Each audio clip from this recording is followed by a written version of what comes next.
Hello all my dear student, कैसे हैं आप सब। आई होप कि आप लोग काफ़ी अच्छे होंगे। एंड आज की इस वीडियो में हम लोग आप लोगों के लिए एक चैलेंजिंग वीडियो लेके आए हैं, जहां पे हम लोग ज्योग्राफी के टेस्ट लेने वाले हैं, जो कि एनसीईआरटी क्वेश्चन है और ये फाइनल परीक्षा 2024 के लिए अति महत्वपूर्ण है। आज की इस क्लास को आप लोगों को शुरू से एंड तक बने रहना है। बिल्कुल सारे क्वेश्चन काफ़ी इंपॉर्टेंट आप लोगों के लिए हुआ, ठीक है। ये इंटरमीडिएट एग्जामिनेशन 2024 के लिए, और यहाँ पे हम लोगों ने जो है 20+ यानी 30 क्वेश्चन हम लोग कंप्लीट किए हैं। और इस 30 क्वेश्चन में अगर आप लोग 20 क्वेश्चन कंप्लीट कर देते हैं, यानी पूरा सही आंसर कर देते हैं, तो समझिए कि आपकी तैयारी जो है बिल्कुल लगभग हो चुकी है। अगर आप लोग इससे कम करते हैं तो फिर आपको बहुत ही ज़रूरत है तैयारी करने की, ठीक है। तो चलिए आज इस चैलेंज को आप लोग दीजिए और दिखाइए आप लोग 30 में से कितने क्वेश्चन सही कर पा रहे हैं, ठीक है। नीचे कमेंट बॉक्स में हमारे साथ आंसर देते चलिएगा और लास्ट में आप लोग देखिएगा कि 30 क्वेश्चन हमने जो कवर किया कितने क्वेश्चन सही कर पाया, ठीक है। देखो फर्स्ट क्वेश्चन आपके समक्ष स्क्रीन पे पूछ रखा हम लोग को, निम्नलिखित किस राज्यों में प्रमुख तेल क्षेत्र स्थित है। बिल्कुल आप लोग आंसर करेंगे जल्दी से, फटाफट बोलेंगे सर ऑप्शन नंबर बी हो जाएगा असम। क्या हो जाएगा? ऑप्शन बी इस क्वेश्चन का जो में लगाया। बिल्कुल आप लोगों ने करेक्ट आंसर चूज किया। आगे बढ़ते हैं नेक्स्ट क्वेश्चन नंबर दूसरा पूछ रखा है, निम्नलिखित रोगों में से कौन सा जलजन्य है। काफी लाजवाब क्वेश्चन है, बताइए फटाफट से क्या आंसर होगा इस क्वेश्चन का। जल्दी से तेजी से सभी का आंसर आना चाहिए। तो बोलेंगे सर अतिसार, जो करेक्ट आंसर जाएगा ऑप्शन सी। क्या हो जाएगा? अतिसार, ठीक है। Very good. आगे बढ़ते हैं नेक्स्ट क्वेश्चन पूछ रखा हम लोग क्वेश्चन नंबर 3, निम्नलिखित केंद्र शासित प्रदेशों में किसकी साक्षरता दर उच्चतम है। चंडीगढ़, अंडमान निकोबार एंड दमन एवं द्वीप या फिर लक्षद्वीप। तो बोलेंगे सर क्वेश्चन पूछ रखा हम लोग को किस केंद्र शासित प्रदेशों में साक्षरता दर उच्चतम है। तो साक्षरता उच्चतम की बात करें लक्षद्वीप हो जाएगा, ठीक है। ऑप्शन डी हमारा राइट आंसर जा रहा है। क्या हो जाएगा? लक्षद्वीप। आगे बढ़ते हैं नेक्स्ट क्वेश्चन नंबर 4। देखिए फटाफट से आप लोग अच्छे से देखिए क्वेश्चन को करा के, निम्नलिखित में कौन सा भू उपयोग संवर्ग नहीं है। काफी लाजवाब क्वेश्चन है। इनमें से कौन से भूमि को हम लोग उपयोग में नहीं ला सकते हैं। तो बोलेंगे सर उपयोग में नहीं ला सकते हैं, तो आंसर हो जाएगा सीमांत भूमि, ऑप्शन सी। क्या हो जाएगा? सीमांत भूमि। बिल्कुल आप लोगों का राइट आंसर आना चाहिए ऑप्शन सी की तरफ, ठीक है। चलिए आगे बढ़ते हैं नेक्स्ट क्वेश्चन 5 आपके समक्ष स्क्रीन पे पूछ रखा है हम लोग को, निम्नलिखित में कौन सी खाद्य फसल है। चलिए फटाफट से देखिए क्वेश्चन नंबर 5, निम्नलिखित में कौन खाद्य फसल है। तो बोलेंगे खाद्य फसल, गन्ना जो है एक शौक से लोग खाते हैं, कॉफ़ी भी शौक से पीते हैं और चुकंदर भी शौक से, लेकिन मक्का जो है ये दिनचर्या के लाइफ में ज़रूरी है। इंसान जो है मक्का को जो है भोज्य पदार्थ यानी इसको खाद्य फसल के रूप में इस्तेमाल करते हैं। तो बोलेंगे सर ऑप्शन सी यहाँ पे तो राइट हो रहा है। बिल्कुल ऑप्शन सी सभी का आना चाहिए, ठीक है। मक्का क्या हो जाएगा? खाद्य फसल हो जाएगा। नेक्स्ट क्वेश्चन पूछ रखा हम लोग को, ITDP जो है वो क्या है। तो ITDP सबको पता होना चाहिए, इसका फुल फॉर्म आप लोग को पूछ रखा है। तो बोलेंगे सर फुल फॉर्म जो हो जाएगा ये आंसर हो जाएगा, हिंदी में दिया हुआ फुल फॉर्म स्वामित्व जनजाति विकास प्रोग्राम, ठीक है। क्या बोलेंगे सर? स्वामित्व जनजाति विकास प्रोग्राम। ऑप्शन बी यहाँ पे राइट करेंगे, ठीक है। सभी का ऑप्शन नंबर बी बिल्कुल आप लोगों का राइट आंसर आना चाहिए, ठीक है। काफी लाजवाब क्वेश्चन है, अच्छी तरह से सारे क्वेश्चन को आप लोग को अटेंड करना है। क्वेश्चन 7 को देखिए, पूछ रखा हम लोगों को, निम्नलिखित राज्यों में किसका 0 से 6 आयु वर्ग में लिंग अनुपात निम्न है।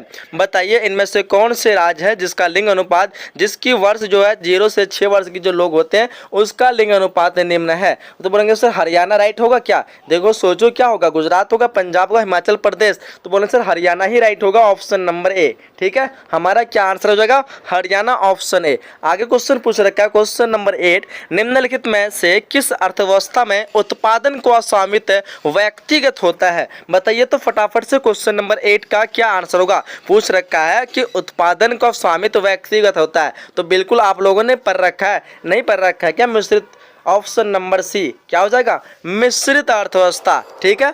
आगे बढ़े नेक्स्ट क्वेश्चन नंबर 9 पूछ रखा हम लोग को, उपरोक्त नहीं है, क्वेश्चन नंबर 9 पूछ रखा हम लोग को, यूरोप वासियों द्वारा अपने उपनिवेशों में किस प्रकार की कृषि का विकास किया था।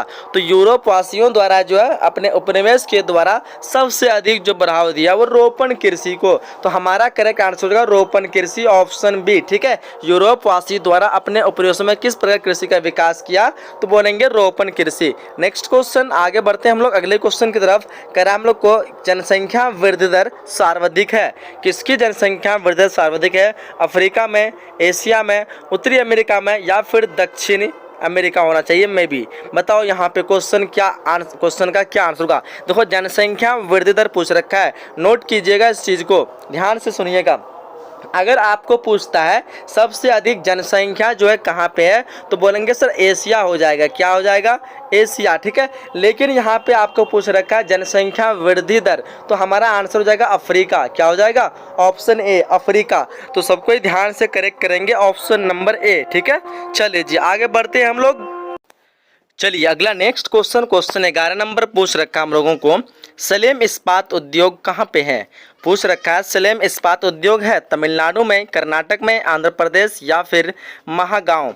तो बोलेंगे सर यहाँ पे करेक्ट आंसर की बात करेंगे तो ऑप्शन हमारा हो जाएगा तमिलनाडु में। कहाँ पे हो जाएगा? Tamil Nadu, option A correct answer हो जाएगी, ठीक है। याद रखेंगे सलेम जो है एक गंदी बस्ती है जो कि मुंबई में है, लेकिन यहाँ पे पूछ रखा है सलेम इस्पात उद्योग, तो तमिलनाडु हो जाएगा। नेक्स्ट क्वेश्चन की तरफ बढ़ते हैं। हमारा क्वेश्चन नंबर 12 आपके समक्ष स्क्रीन पे पूछ रखा है हम लोग को, सहकारी कृषि अधिक जो सफल रही वो कहाँ पे रही? तो सहकारी कृषि की बात करें डेफिनेटली सबको पता होना चाहिए, ये डेनमार्क में अधिक सफल रही। तो बोलेंगे सर ऑप्शन बी हमारा राइट आंसर हो जाएगा। क्या हो जाएगा? डेनमार्क। नेक्स्ट क्वेश्चन की तरफ बढ़ते हैं हम लोग। क्वेश्चन नंबर 13 पूछ रखा हम लोग को, निम्नलिखित में से भारत में पुरुष प्रवास का प्रमुख कारण क्या है? बहुत ही इजी क्वेश्चन है। चलो बिल्कुल आप लोग करेक्ट आंसर करेंगे, मुझे उम्मीद है। क्या आंसर करोगे? काम और रोजगार, ठीक है। ऑप्शन सी हो जाएगा ना, बिल्कुल आप लोगों का राइट आंसर आना चाहिए।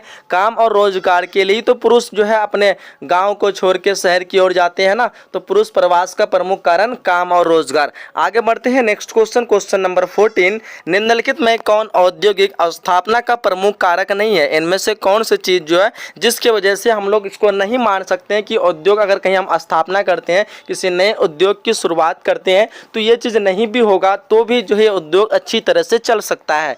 कहने का मतलब यही है कि अगर उसके बिना भी हम लोग जो है अच्छी तरह से उद्योग कर सकते हैं, ठीक है। तो किसके बिना?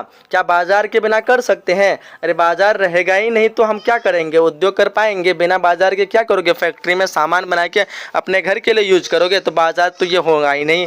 इसका होना ज़रूरी है, पूंजी का भी होना बहुत ही ज़रूरी है। पैसे ही नहीं रहेगा तो आप कहाँ से सामान वगैरह खरीदोगे? कुछ भी किसी भी चीज़ को खरीदना है या फिर किसी वस्तु का आयात करना है, निर्यात करना, जो भी, तो पैसे के बिना थोड़ा ना होने वाला है। अब देखो जनसंख्या घनत्व, अब बताओ जनसंख्या घनत्व कोई वर्ग आपको कोई चीज़ होगा, जनसंख्या अगर कम रहे तो भी आपका उद्योग चलने वाला है, जनसंख्या ज़्यादा रहे तो भी चलने वाला। तो हम बोलेंगे सर जनसंख्या घनत्व इतना इंपॉर्टेंट नहीं है, ऑप्शन सी हमारा राइट आंसर हो जाएगा। और ऊर्जा जो है काफ़ी इंपॉर्टेंट है। अगर आप फैक्ट्री स्थापित करते हैं तो वहाँ पे जो है आपको चाहे बिजली के रूप में बिजली लेना पड़े या फिर कोयले वगैरह, भट्टी वगैरह, जो भी चीज़ें जो होती है बनाया जाता है, वहाँ पे जो है उस चीज़ के लिए आपको ऊर्जा अति आवश्यक है, ठीक है। लेकिन जनसंख्या घनत्व, अगर आपका जनसंख्या कम भी है तो भी उद्योग, क्योंकि जनसंख्या घनत्व से कोई मतलब ही नहीं है, क्या करेंगे जनसंख्या घनत्व, बल्कि जो है आपका आंसर जो हो जाएगा यहाँ पे जनसंख्या घनत्व करेक्ट ऑप्शन हो जाएगा, ठीक है। आगे बढ़ते हैं। क्वेश्चन पूछ रखा हम लोग को, खट्टे रसदार फलों की कृषि संबंधित किससे है? चलो खट्टे रसदार फलों की कृषि संबंधित बोलेंगे भूमध्य सागरीय कृषि से। क्या बोलेंगे सर? ऑप्शन सी हो जाएगा, भूमध्य सागरीय कृषि से। नेक्स्ट क्वेश्चन पूछ रखा है, भिलाई, भिलाई जो है किस वर्ग का है? बताओ जल्दी से, भिलाई किस वर्ग का है? तो बोलेंगे सर भिलाई जो है वो औद्योगिक नगर है। क्या है ये? औद्योगिक नगर है। ऑप्शन ए हमारा राइट आंसर हो जाएगा, ठीक है। चलिए क्वेश्चन 17 पूछ रखा है, निम्नलिखित में से कौन सी रोपण फसल नहीं है? बताओ रोपण फसल इनमें से कौन नहीं है? तो बोले सर कॉफ़ी बिल्कुल है, गेहूं, बताओ कन्फ्यूज हो रहा है, गन्ना, रबर, ये सब रोपण फसल है, बट बोलेंगे सर गेहूं तो नहीं है। तो बिल्कुल ऑप्शन बी मारिए आप लोग, गेहूं हमारा रोपण फसल नहीं होगा, ठीक है। आगे बढ़ते हैं। क्वेश्चन 18 पूछ रखा है, निम्नलिखित दक्षिण अमेरिकी देशों में कौन ओपेक का सदस्य है? बताइए फटाफट से, कौन ओपेक का सदस्य है? तो बिल्कुल आप लोगों ने पढ़ रखा है ना, वेनेजुएला जो कि ओपेक का सदस्य है। क्या हो जाएगा? वेनेजुएला। ऑप्शन डी हमारा राइट करेंगे, ठीक है। आगे बढ़ते हैं। क्वेश्चन नंबर 19 करा के, ट्रांस महाद्वीपीय स्टुअर्ट महामार्ग जो जोड़ता है वो किसको किससे जोड़ता है? चलिए तो फटाफट से आंसर कीजिए 19 नंबर क्वेश्चन का क्या आंसर होगा? तो बोले सर 19 नंबर क्वेश्चन का आंसर हम लोग को कंफ्यूज लग रहा है, क्या नहीं होना चाहिए आप लोगों को कंफ्यूज। डार्विन को मेलबर्न से। क्या हो जाएगा आपका ऑप्शन?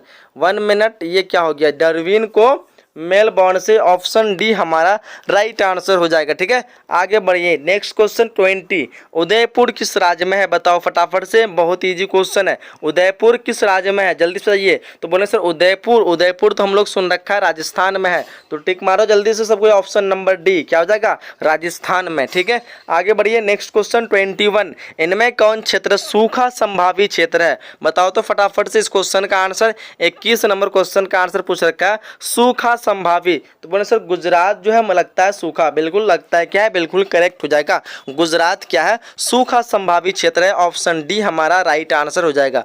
नेक्स्ट क्वेश्चन की तरफ बढ़ते हैं। अगला क्वेश्चन पूछ रखा है लैगून और पश्च जल जो है पाए जाते हैं वो कहाँ पाए जाते हैं? तो लैगून और पश्च जल जो पाए जाते हैं वो पाए जाते हैं आपके केरल में। कहाँ पे पाए जाते हैं? केरल में। तो क्या ऑप्शन मारोगे? ऑप्शन ए मारना है, केरल। ठीक है, बिल्कुल याद रहेगा, सारे क्वेश्चन को अच्छी तरह से आप लोग को याद रखना है। 23 नंबर क्वेश्चन देखिए, इनमें से कौन बॉक्साइट से संबंधित नहीं है? जल्दी से आंसर कीजिए।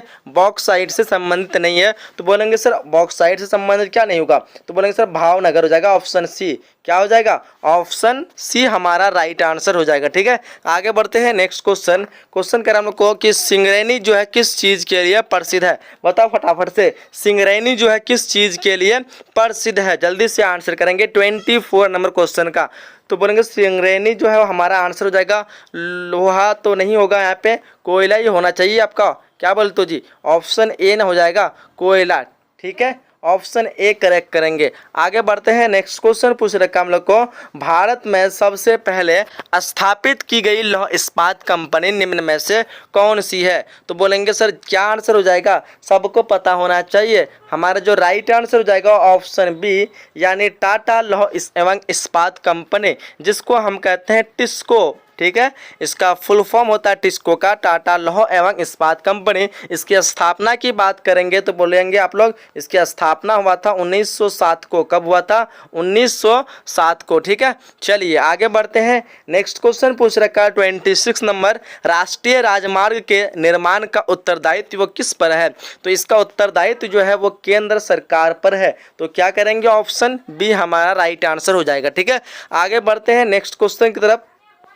27 नंबर क्वेश्चन पूछ रखा है। देखिए क्वेश्चन कह रहा है आज विश्व में लगभग कितने लोगों का भरण पोषण चरवासी पशुचरण पर निर्भर करता है? बताइए फटाफट से 27 नंबर क्वेश्चन का। तो बोलेंगे सर कितने परसेंट, कितने, क्या पूछ रखा है, कितने लोगों का? तो कितने लोगों का हो जाएगा बताओ तो। यहाँ पे आंसर करेंगे 2 करोड़ लोगों का। ऑप्शन बी हमारा राइट आंसर हो जाएगा। ठीक है, आगे बढ़ते हैं। 28 नंबर क्वेश्चन पूछ रखा है, निम्न में से कौन सा एक जोड़ा सही मेल खाता है? बताओ कौन सा एक जोड़ा जो कि सही मेल खाता है? तो बोलेंगे सर सही मेल खाता है वो खाता है लौह इस्पात एवं लौह इस्पात उद्योग, जो कि पिट्सबर्ग में है, जो कि सही ऑप्शन है। ठीक है, ऑप्शन डी हमारा राइट आंसर हो जाएगा। आगे क्वेश्चन नंबर 29, निम्न कथनों में से कौन सा एक सत्य नहीं है? बताओ जी, कौन सा एक सत्य नहीं है? काफ़ी इस तरह क्वेश्चन एग्जाम में देखने को मिलते हैं जो सत्य नहीं है। देखो हमारा जो बीपीओज के पास केपीओज की तुलना में बेहतर व्यावसायिक अवसर होते हैं, ये हमारा सत्य नहीं है। ऑप्शन सी हमारा क्वेश्चन के अकॉर्डिंग सही हो जाएगा। ठीक है, आगे बढ़ते हैं नेक्स्ट क्वेश्चन की तरफ। क्वेश्चन नंबर 30, कोच्चिपत्तन कहाँ पे है? बताओ फटाफट से। कोच्चिपत्तन जो आंसर हो जाएगा आपका कहाँ हो जाएगा? कर्नाटक में, उड़ीसा में, केरल में, तमिलनाडु में। चलो कोच्चिपत्तन के बारे में आप लोगों को सबको इसके कमेंट बॉक्स के नीचे में करेक्ट आंसर चुनना है। ठीक है, वैसे तो आप लोग को सभी का आंसर देना है, लेकिन इस क्वेश्चन का आंसर आप लोग को सब किसी को देना है, क्योंकि बहुत से इसमें लेजी स्टूडेंट थे जो कि क्वेश्चन का आंसर कमेंट बॉक्स में नहीं देने वाले हैं, इसलिए कम से कम इस क्वेश्चन का आंसर सबको कमेंट बॉक्स में बताएंगे। ठीक है, तो अब आप लोगों की बारी है कि मैंने जो 30 क्वेश्चन आप लोगों को करवाया, इस 30 में से आप लोगों ने क्या 20 क्वेश्चन सही कर पाया है? 20 क्वेश्चन अगर सही कर पाया तो आप खुश हो जाइए, क्योंकि यहाँ से आपकी तैयारी जो देखा जा रहा है काफ़ी अच्छी लगभग हो गई है। लेकिन इसी एवरेज में आप लोग को तैयारी को लेके चलना है। बाकी जिसका 20 से कम हुआ है, मैं उससे रिक्वेस्ट करना चाहूँगा कि आप लोग थोड़ा और 1-2 घंटा टाइमिंग बढ़ा दीजिए पढ़ने का। फिलहाल आप लोगों के मार्क्स के लिए मैंने जो है सभी विषय के जो है 5-5 जो है मॉक स्टेट क्वेश्चन पेपर यानी मॉडल पेपर रेडी कर चुका हूँ, जिसकी प्राइस बहुत ही कम है, मात्र 50 रुपये है। ठीक है, कितने हैं? मात्र 50 रुपये। और 100% मैं गारंटी कहूँगा, अगर आप इस मॉक टेस्ट और क्वेश्चन पेपर को अगर आप लोग कर लेते हैं तो एक भी क्वेश्चन बोर्ड एग्जाम में इससे बाहर नहीं आने वाले। ठीक है, ये सिर्फ मार्क्स पर्पस के लिए, अगर आप चाहेंगे नॉलेज के लिए तो स्टडी मटेरियल वगैरह ले सकते हैं। फिलहाल हम जो है यहाँ पे मार्क्स पर्पस के लिए बात कर रहे हैं। ठीक है, तो मार्क्स पर्पस के लिए आप लोगों के लिए मैंने जो क्वेश्चन पेपर मॉक टेस्ट ये बना चुका है, 50 रुपये मिलने वाले हैं। तो बोलेंगे सर कैसे लेना है, तो बता देते हैं आप लोग को। 8210775306 इस नंबर पे आप लोग को कॉल करना है, स्क्रीनशॉट ले लीजिए। ठीक है, इस नंबर पे कॉल या व्हाट्सएप करना है, बस आप लोग को मिल जाएगी। ठीक है, तो चलिए आप लोगों ने कितने क्वेश्चन बताए कमेंट बॉक्स में बताइए, और यहीं तक हम लोग वीडियो को एंड करते हैं। बस आप सभी से रिक्वेस्ट करूंगा, इसको अधिक से अधिक आप लोग अपने फ्रेंड के साथ शेयर कीजिए और इस वीडियो को लाइक कीजिए। कमेंट बॉक्स में बताइए अपने और से कौन से सब्जेक्ट को आप लोग को चाहिए। ठीक है, लाइक करने से हमें मोटिवेट मिलता है, हमें मोटिवेट कीजिए ताकि आप लोगों के लिए नए नए इस तरह के वीडियो बनाते रहूं। ठीक है, चलिए यहीं तक वीडियो को समाप्त करता हूं, मिलते हैं अगले वीडियो में। जब तक के लिए जय हिंद, जय Bharat and thanks for watching.